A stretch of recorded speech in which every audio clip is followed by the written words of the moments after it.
If you've been blessed by the ministry that God is doing through me, would you consider becoming a financial supporter of that work, either with a one-time gift or on a regular basis?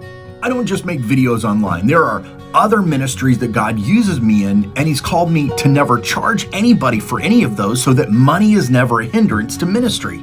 Aside from just making videos on social media, some of the things that God has used me for is to do one-on-one biblical counseling like what a pastor does. I also lead an online discipleship group, and sometimes I go and speak at churches, and not just like a one-time thing, but sometimes I'll stay for a while and do hands-on discipleship training. Those are just some of the things that God is using me to do right now. And again, I don't charge for any of those or for any of the other things that He's using me to do.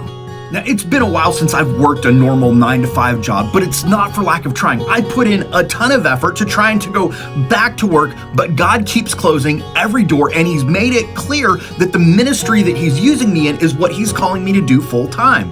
Here's the thing about that. The ministry that God is calling me to is very non-traditional, so I'm not supported by a church. He has led me instead to rely on Him through the body of Christ for my sustenance. So if you want to support the work that God has called me to do, go to the Giving and Donations tab at crazygodstory.com. Also, if you feel like any of the things that God is using me to do can be a benefit to you or your church, let me know.